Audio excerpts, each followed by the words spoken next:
What's going on, Geminites? It's your boy Gem Mint. The news is out and the rumors were true. CGC, the biggest name in graded comic books, has announced that they're going to start grading trading cards, specifically Magic the Gathering and Pokemon. I was super excited when I heard this news, and CGC was kind enough to let us get an exclusive interview with newcomer Charlie Hurlocker and Matt Quinn. Before we get started, make sure you're subscribed to the channel, hit the notification bell so you don't miss a video, hit that like button if you enjoy the content, and let's jump into the interview. All right, from CGC, we have Matt Quinn and Charlie Hurlocker. Welcome, guys. Hey, how's it going? Thank you. Yeah, thanks for joining on. CGC made a big announcement that they're now going to start grading trading cards, and you guys are going to be the graders for that, or? Myself, I will be a grader. Charlie's going to be a consultant and an expert. He can kind of fill you in with his role. The Pokemon TCG senior consultant, so I'm mostly in charge of making sure the databases are up to date, doing the point person if anything weird comes in or anything that they're not familiar with, and then keeping the databases up to date and making sure that CGC is ready to take absolutely anything at any time. Awesome. Yeah, when I first heard the rumor that CGC was going to jump into grading trading cards, I got super excited because that's what got me into comics as a whole as a kid, those trading cards and the packs. I wasn't big into Pokemon and Magic the Gathering, but I even knew as a kid that there were like some super valuable ones. So we have a lot of high dollar Pokemon and Magic cards, right? Yeah, for sure. I mean, with Magic the Gathering, you can talk seven figures if you want to for a single card. Wow. You know, it all depends on grade, the rarity, what it is. But, you know, Black Lotus is where it's at for Magic, and Charlie can chime in with Pokemon. But Pokemon, we're about 7 years behind Magic in terms of release, but we already have over a dozen cards that have pushed over $100,000. We have confirmed sales over $250,000 now, and that's only going to continue to grow as those cards are removed from the market. So it makes sense that those would be the two franchises that CGC grabs first because you have those high dollar valuable cards. Yeah, it does. You know, with Magic coming out in '93, I mean, a lot of the people that are interested in this hobby weren't even born yet. You know, myself, I was born in '83, and, you know, I started with Magic in 6th grade with a revised edition in '94. So, I mean, it's just touched a lot of people. I mean, it's been around for 3 decades almost. So, I mean, it's tried and true, and it doesn't look like it's going anywhere with, you know, 25 million players still playing the game. Yeah, and Pokemon has the highest volume of any non-sports card type in the world for the number of cards that have already been graded with professional authentication groups. So it's a really easy first target. For sure. Yeah, it makes sense. And I was going to ask a follow-up to, will you guys be branching out to doing superhero cards or even sports cards? But then CGC released an email saying they're looking for sports cards experts. So yeah, the ball's rolling, so to speak. I think we want to touch a lot of these markets, you know, that have no support in the grading market or very limited support.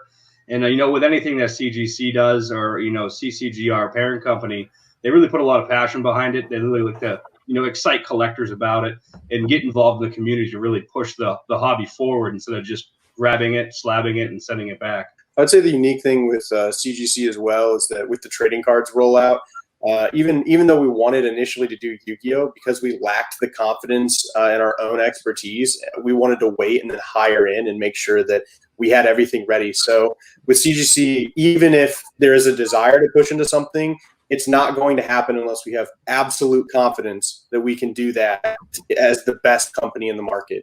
So we're looking to expand, but we're not looking to expand at too fast or anything like that. We want to make sure that all the ducks are in a row. And the other thing I would mention too is that even with the push into sports, one of the unique things is by starting with the trading cards is that the division is structured such that you have dedicated experts to each thing that comes out. So one of the challenges that primarily Beckett and PSA so far have had is that they're sports card companies, but they're willing to accept these other cards, and that creates some challenges because it doesn't always immediately translate. Whereas with CGC, we're making sure that every single thing is addressed with an expert, dedicated staff before anything else is introduced.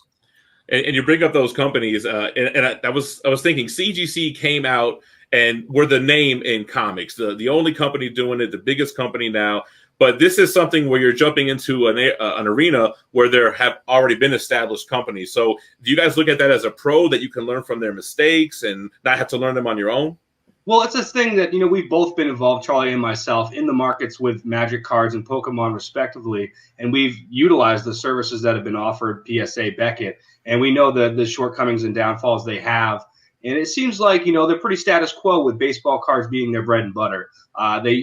They push Pokemon pretty decently at PSA, but with BGS and Magic, it's a complete afterthought, in my opinion. And, they do provide the best service for Magic the Gathering because Magic collectors, generally like having subgrades, which is an extra grade beyond a final grade 4, actually. And, they do a good job. They do a fairly good job, but there's so much room for improvement, and there's so much beckoning from collectors and dealers to have more, and this never came.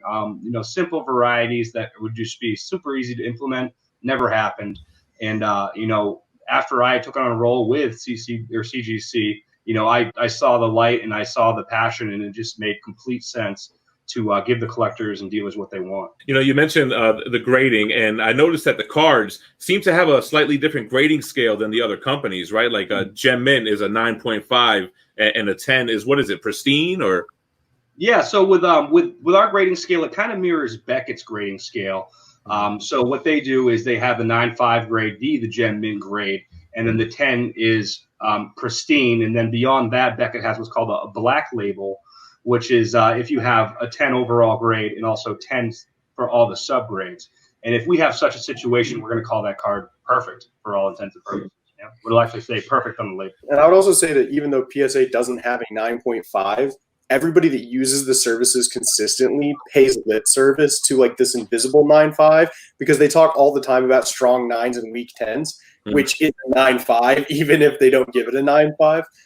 So I would say that that's just something that it exists in the vernacular, even if it doesn't exist on the label. The presence of subgrades and the presence of the 9.5 would make you think that it automatically is like more like Beckett than PSA. I think that the CGC grading scale is a natural evolution of both the PSA and the BGS grading scale. I wouldn't say that it really fits one way or the other. I guess that goes back to kind of like having those existing companies and seeing what worked for them, and like you said, evolving your own scale. So that's a huge benefit of maybe waiting and taking a step back and now launching the grading card company. Grading cards I always found a little tricky because I'm used to comics. Comics, you don't get marked off for anything that's factory. But with cards, the centering is a factor. There's things that you can't control. It's how it came from the factory. Yeah, you brought up a great point, and I was thinking the same thing right before you started mentioning it. So with cards in general, they were printed originally in Belgium with Magic the Gathering in '93. And these cards, when they were created in '93, the manufacturing process would create what you would call manufacturing defects. And there's a lot of sets between both Pokemon and Magic that will show these minor manufacturing defects that, are very positive traits sometimes of the cards. Like with the original set of Magic and Alpha, you have what's called a corner flip on the edge of the card, the corners. And seeing that is a strong trait. To the untrained eye, it could look like a detriment, but it really is a positive attribute.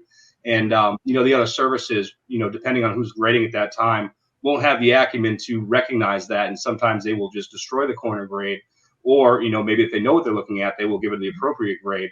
So it creates some inconsistencies. It's something that we want to remedy. We have a database we're compiling to, give all these cards the appropriate grades based on their manufacturing process of that particular set. Yeah, we've taken extensive notes, especially in Pokemon. There's a lot of peculiarities with the production over time.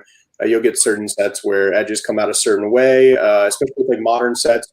When they've introduced texturing, sometimes the texturing on the front of the card will bend over into the back. Do you treat that as indents? Well, that's not really an appropriate way to treat that because it's a natural feature of the card, even though it does technically produce indentations on the card. And so we have lots of considerations like that go all the way back to the Wizards of the Coast sets. And those are all built into our database so that when people pull up a card to consider the grades that they're going to assess for it, they have those notes available to them. Which was where I was going to go next. So graders notes, is that something that's going to be standard when you submit cards to CGC? It will be, yeah. Eventually we're working on getting all the functionality of that with right now, but we'll have things that will go even further beyond the stated grade in the label. So say if the surface is really impaired by indents, not from the factory, obviously, but from fingernails or what have you, you'll go into the grader's notes, you'll see the picture of the card, and there'll be a key grader note saying indents, and you're like, oh, that's why the surface grade's so low, because a lot of times in the case it's really hard to detect surface imperfections, especially on trading cards. And that's what is good about CGC and too is that more than the other companies so far, the case is extremely see-through. It's extremely transparent. It makes it a lot easier to see the cards. So with the PSA case, for example, you have this opaque ridge that runs on each of the 4 edges. It makes it kind of hard to see whitening sometimes. We've fixed that issue. And so with the CGC case, you can really see like the card. It almost looks like it's suspended in nothing, which I think is incredibly cool because that's really the card is what it's about, not the case. Yeah, I agree. Same thing with the Magic guys that use BGS, and BGS uses an inner sleeve, which creates this horrible sheen, especially when you're trying to image the item or put it for sale somewhere. I mean, any auction you look at, you can't get the right angle with a BGS case as far as to get the clarity of the complete card, which I think we've solved with our case. The case looks great, and the label too, which I think it's unfair, man. You guys come out with this first generation card, and it looks, in my opinion, better than anything that's out there, and it matches your comics too. So it looks awesome. A good question about the inner well. So will these cards have an inner well, or is it just the card inside the hard plastic? So yeah, there's an inner well between. You can kind of see it around this card here, pictured in the bottom right. And you can see the edges around it. So it's 2 inner wells that come together to form a single well. And that basically is designed specifically for trading cards. With baseball cards, they use the standard system of measurement for the most part, especially some of certain releases. But with Magic and Pokemon, it's metrically measured as far as the card dimensions. So we use it to tailor the case.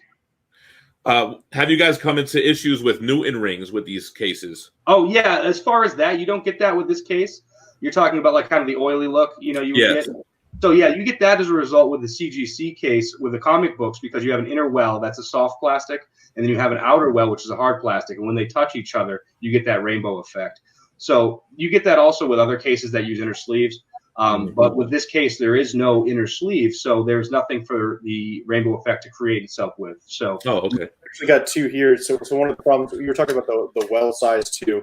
The well size is like more comfortable fit. So one of the problems, like with the inner sleeve thing, that's really to solve the fact that the well doesn't perfectly hold the card. So then you have movement inside of the case, where you don't really have that with the CGC cases. So like for example, I've got like a PSA case here, and then I have a CGC case as well. And so if you take the PSA case and you shake it, you hear that? Yeah. Yeah. Well, that doesn't happen with a CGC case. It's like much quieter. And I think you can hear the difference. Yeah. The one of them like a can of spray paint almost. Exactly. Happen. And so that also reduces the need for like basically secondary solutions like an inner sleeve. You just don't have the problems that make the inner sleeve necessary. Sure. Cool. So I've seen a couple fans ask about signatures or about restoration or about trimming. Is that going to be handled similar to how comics are with different colored labels and such?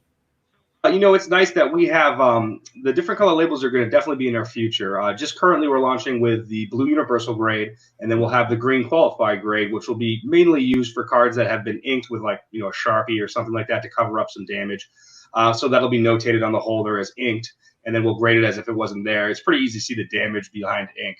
So that's that way of doing it. And then if you have a card that's been signed, obviously without being witnessed, it's going to say unwitnessed signature on the green label case for that avenue. And then in the future, we do plan on getting into the signature series, and that's something we're really working hard to get launched, and it's going to be something that's going to be super exciting. Yeah, will signature series be similar to comics as far as witness? Because I would imagine there's a ton of these cards. Well, obviously, a ton of these cards are already signed, especially when you get to sports cards, right? Mm-hmm. So how is that going to be like an authentication process? So we will authenticate the signature. We're going to do exactly as CGC Comics does. So the older signatures, unfortunately, will be in the green label for now.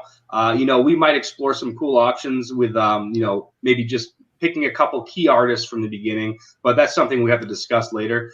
But for the beginning, we're going to try to just, do like we do with comics, bring in the artists, have artist proofs even. So artist proofs are Magic cards that are given to the artist directly.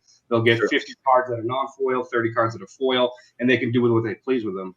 So we're going to try to have these artists come and do exactly the same things they do in our office in Sarasota and do really cool signing events. We're going to go to shows when the show circuit restarts again. and do signings and have the whole same situation as the comic side. Yeah, and with the CGC cases, especially for the signatures, the bar is just higher for what goes into it, and I think that that's long-term what's going to drive the premium for trading card signatures that you see already with comic books.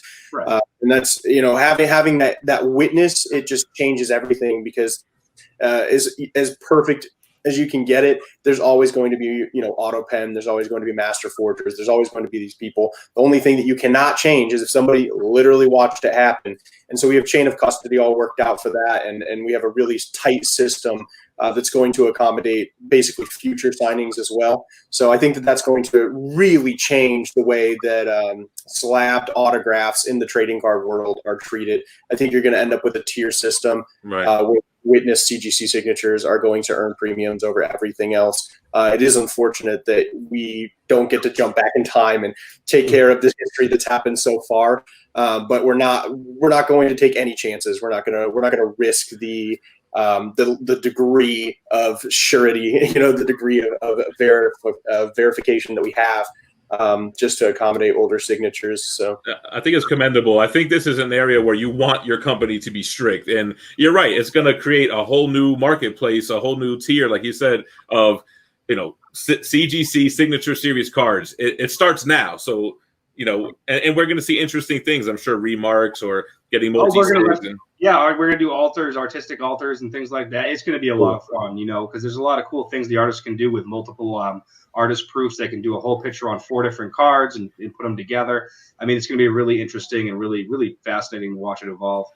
And with a multiple label system too, I think that the CGC product is uniquely capable of taking advantage of the wide range of things that exist. So no matter what happens with a card, we know that people want them in slabs, right? I mean, I've seen crazy stuff where people are just like, can I please get this into a slab? I don't care what we have to put on the case, right? People want their collection in slabs. They want it to match the rest of their collection.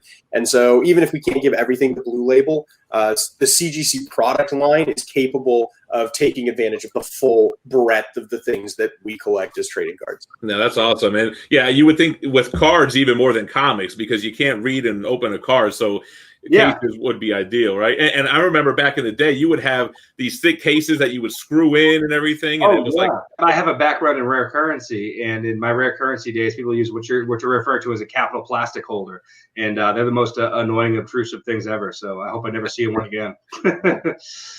CGC has been doing a great job lately with their social media, and you guys just launched CGC Cards on Instagram, and I'm seeing all these reposts from all these customers submitting their cards. Is it more than you guys anticipated, or are you guys right on track? Are you guys nervous, or how's that feeling? No, it feels great. It seems like a good snowball. That's what we kind of expected, as a snowball style. And we've got the staff and the training ready, and we're excited, man. I mean, because I think there's going to be so many things we can do for the hobby. But between doing articles, cool informational things about the hobbies, and just really giving people the information they've been craving, from a big mouth. I think the excitement is completely organic and completely appropriate. That's how I'd put it. I was looking at the story post, and I'm like, man, I hope that they're ready for this influx of cards that are coming in. Do you guys have an anticipated turnaround time? I don't know if that's something that you guys have announced yet, or. Sure, we do. Yeah. So our turnaround times are going to just pretty much blow the competition out of the water. I mean, there's been public displays of, PSA having over 1 million card backlog between sports cards and other things. Wow. So with us just focusing on trading cards, Magic and Pokemon in particular, we're going to be able to hit our targets, which will be, the shortest turnaround is 2 days for a walkthrough service, up to the longest would be 30 days for a bulk service. Can you break down the cost of getting your cards graded? Yeah, sure. So for a bulk service card, it'll be $8 a card for the normal rate. If you sign up for memberships, you can get discounts from 5 to 15%. For the dealers, they can sign up and submit an application to become a dealer, and they will get a better rate, a better discount.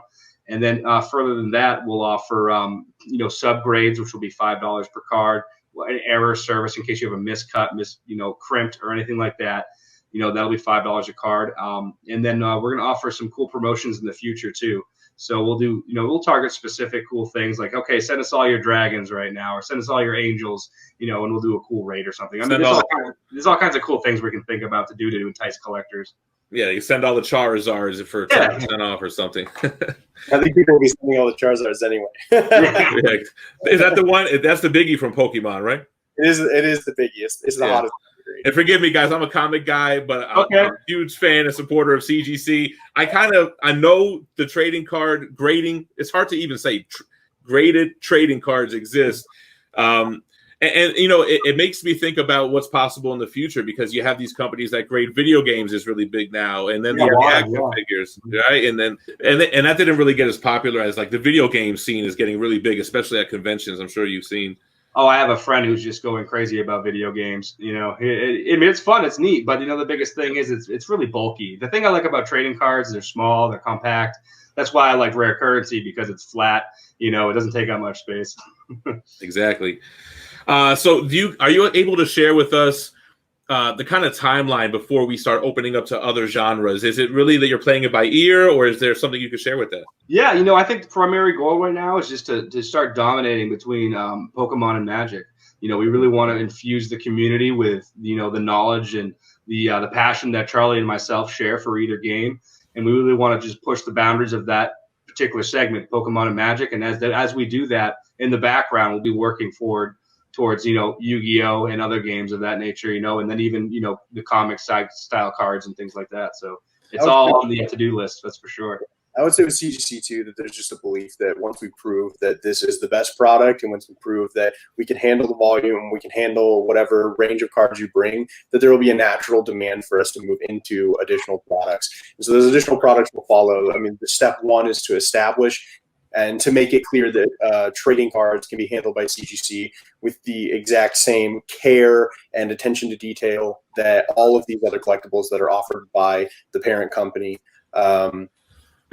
known to be handled with. So I think that's step one. Yeah, for sure. I mean, I'm sure CGC is going to crush it like they always do. They're killing it in the comics, and I'm sure we're going to do the same here. Is there anything that you guys can leave us with, stuff that I haven't thought of, things that you guys are seeing in the community that you can share with us? Yeah, so I mean, one of the biggest things is like, you know, misprints and oddities, a lot of cool things that, you know, collectors are just super passionate about, but have never had a way to, you know, sell them and prove authenticity. You know, you always have to say, okay, well, this expert says it's this. You know, it's good. I promise you. Take my word for it. And, you know, myself and Charlie, we both know a lot of the experts in the hobby for our respective games. And, you know, so we've worked with them very closely to attribute these things correctly. So it's just the little pieces, the little bits and pieces that, you know, go unwanting that we're going to really, you know, just drill in and just get perfect, along with all the regular issues. You know, so it's just exciting to share our passion as collectors ourselves and just push the hobby forward. You know, we really want to just just be part of the hobby and grow with the hobby. You know, we want to do good things for it. Yeah, and I would say the introduction of technology to the grading and verification process is something that CGC is doing that other companies just simply aren't doing. One of the reasons that CGC is able to take this wide range of cards is because we have the technology, we have the expertise and the confidence level to be able to take these without worrying about it. If we put the card in front of our experts, they're always going to know what it is or how to figure out what it is. Whereas the other companies have traditionally had to simply reject these cards or just take the customer's word for it, which I think is not a great idea if you're a professional verification company. Sure. But I think that's a uniquely CGC thing that is going to very quickly take over some of the niches of the hobby. It's going to get a lot more cards into people's collections, and frankly, I think it's going to make things more collectible. People not being able to put things into cases has been a huge thing has been a huge problem with making misprints and oddities and errors grow as a collectible or as a sub-collectible within, especially Pokemon. But I think that being able to have those in the cases is going to increase the level of interest. And I think that that's going to very quickly affect the market. And I think that that's going to inspire confidence in people for the other products. Yeah, and also I'll touch on too that we plan on doing a registry population report as well. You know, and the registry is going to have a lot of cool things that's going to just blow the minds of the, you know, gaming card collectors compared to what they're used to right now. It's going to be something very special we've been working on in the background too. So when it does finally drop, it's going to be really neat. So CGC has a registry for comics where you can kind of upload your collection. You could even win awards. Is that the same type of concept? Yeah, we have plans like that, you know, and doing cool collecting themes. Like, you know, we can do themes that, you know, you could collect let's say like the 1996 World Champion deck. You could get all the cards from that deck. We'll make a registry for it, or we'll we have a lot of cool ideas we're brewing right now, like, Dragon Collection or whatever have you, because there's so many cool subtypes within Magic and Pokemon that you could collect. Right. They're endless, so. Draft list had like 40 different types of items that other companies don't take. So that's just the first draft list. So we're like really excited for that. Like just the breadth. The breadth is huge. That sounds fun, and I'm taking it Matt's a Dragon fan because that's the second time. Like dragons, yeah, but Force of Nature is my favorite, Douglas Schuler. So I mean, he's my guy. But dragons, Melissa Benson is good stuff too. In addition to the registry, will there also be a census for the cards? Oh, of course, yeah. We're going to have a database compiled. There'll be a population report. I'm assuming what you're talking about. Yeah, exactly. Yeah. So yeah, we'll have a population report. We'll break it down by subgrades, even if So it's going to be pretty comprehensive. It'll be a lot more intuitive than the competition right now. You don't have to select a player name for your cards. You can be able to search by card name. So that'll be cool. So that's all. That's all going to be ready at launch as far as the census and everything. Is that what you were working on, Charlie? Building a database. Yeah, I mean, the database is necessary for us to take the cards in, and then automatically tracks all of that information as they're verified. So it's not like a manual process that has to be added later. So down the road, all of this stuff, once we make the front end available to people, they're going to be able to see everything from day one that was ever done. So yeah, imaging is our initial database was over 600,000 different cards. So yeah, wow. And collectors can submit their cards now, correct? Yes. Yep. Yeah. Right now, you can go to the website, online order form, nice and streamlined. All the cards that we just talked about in that 600,000 card database is available to be selected. So cool. We'll have the link in the description below. That's all that I had, fellas. I really appreciate you guys taking the time to come out here and talk about this exciting new company. It's not even just a service of CGC. It's an entire new branch, correct? Yeah, it's a whole new branch of CGC Trading Cards. We have our own play mats and everything. So, it's going to be a really cool team. Myself and Charlie, and then our other members of our team. We're all passionate. We've all played, card games as a child, still do. So it's going to be a lot of fun to work with the collectors and dealers and really just push this thing forward. All right, guys, there we have it. A lot of great information from Charlie and Matt. Thank you guys again so much for coming on. Thank you, CGC, for letting me get the interview with them. I am super excited, but I'm a little bit worried because now I feel like I'm going to start collecting Magic and Pokemon cards. But in all seriousness, I really am looking forward to them growing and expanding. I definitely want to do some Marvel cards through them. I think the slabs, if that's what you want to call them, and the labels look great. Let me know what you guys think about the CGC cards in the comments below. Make sure you guys subscribe to the channel. We're dropping daily content, exclusive interviews, statue reviews, and more. Make sure to hit the notification bell, hit that like button, and of course, stay minty fresh. Peace.